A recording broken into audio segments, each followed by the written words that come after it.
আমার সবচাইতে পছন্দের ফুলের মধ্যে কদম ফুল অন্যতম। আরও যদি সেটা হয় বর্ষাকালের কদম ফুল তাহলে তো কোনো কথাই নাই। সো হ্যালো এভরিওয়ান, আসসালামু আলাইকুম। কেমন আছেন সবাই? আশা করি সবাই ভালো আছেন, সুস্থ আছেন। তো এটা হচ্ছে আমাদের ঈদের 2-3 দিন পরের ছবি। তো আমরা সেদিন গিয়েছিলাম আমাদের বাসা থেকে বেশ খানিকটা দূরে একটা মরিচ বাগান আছে, সেখানে দেখতে গিয়েছিলাম।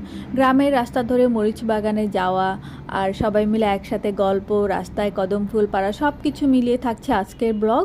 আশা করি আপনাদের ব্লগটি ভালো লাগবে। আমাদের মেইন উদ্দেশ্যই ছিল মরিচ বাগান দেখতে যাওয়া। মরিচ লাগানোর পর আমরা একদিনও যাইনি।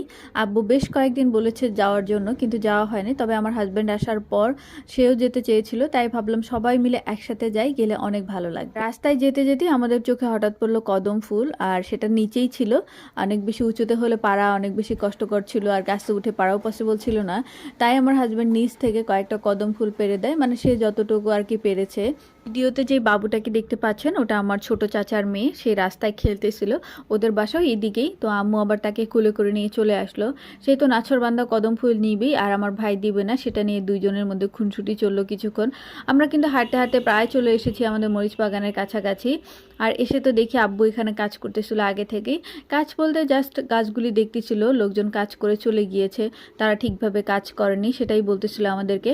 আর মরিচ কী পরিমাণে ধরেছে সেটাই আমরা দেখতেছিলাম। মরিচ মাশাল্লাহ অনেক ভালো এসেছে, তবে একবারও এখনও তোলা হয়নি। এই মরিচ বাগানটা আমার আব্বু একদমই পরিচর্যা করেনি, জাস্ট লোকজন নিয়ে কাজ করিয়ে লাগানো হয়েছে। তো সেভাবেই আছে, আর সেভাবে সার বিষ কিংবা পানিও দেওয়া হয় নাই। তাই আব্বু বলতেছিল যে পরিমাণ ফলন আসছে, একটু যদি চর্চা করা যেত তাহলে এখান থেকে একটু লাভবান হওয়া যেত মনে হয়। আমরা মরিচ বাগানে যাওয়ার পর কিছুক্ষণ হাঁটাহাঁটি করলাম, দেখলাম কি পরিমাণ মরিচ এসেছে। আর আমার ছোট ভাই কিন্তু এই আমার চাচাতো বোন যে ওই পিচ্চির সাথেই লেগে আছে। আসলে বাচ্চারা এরকমই হয়, আর আমার ছোট ভাই একটু বড় হলে ওর বাচ্চামো স্বভাবটা এখনও আছে। বাচ্চাদের সাথে একটু খুনসুটি করতে সে বেশি পছন্দ করে।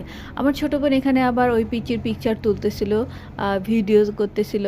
আমি আবার সেটা ক্যাপচার করে নিয়েছি। পিচ্চি কিন্তু যে আমাদের সাথে ছিল, একটা কথাও বলে নাই সারা রাস্তা।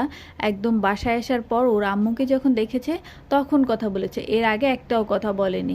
শুধু যখন কদম ফুল নিবে তখন বলেছে যে আমিও একটা ফুল নিব। কেন কথা বলেনি জানি না, ও কিন্তু মাশাআল্লাহ খুব ভালো কথা বলতে পারে। গ্রামের এই মাঠঘাটগুলি আমার অনেক বেশি ভালো লাগে। গ্রামের ফ্রেশ বাতাস, গ্রামের ফ্রেশ সব কিছু, খাবার দাবার সব কিছু মিলিয়ে গ্রাম কিন্তু সুন্দর। তবে গ্রামের মানুষজন কিন্তু আগের মতো নাই। এখনকার মানুষজন অনেক বেশি টক্সিক হয়ে গেছে, একজনের পিছনে আরেকজন খুব লেগে থাকে। আমাদের সেদিন বাসায় ফিরতে ফিরতে সন্ধ্যা হয়ে গিয়েছিল, তাই আমি আর কোনো ভিডিও করিনি। তো আজকের ভিডিও আমার এই পর্যন্তই, দেখা হবে অন্য কোনো ভিডিওতে। সেই পর্যন্ত সবাই ভালো থাকবেন, সুস্থ থাকবেন, আল্লাহ হাফেজ। আর আমার চ্যানেলটিকে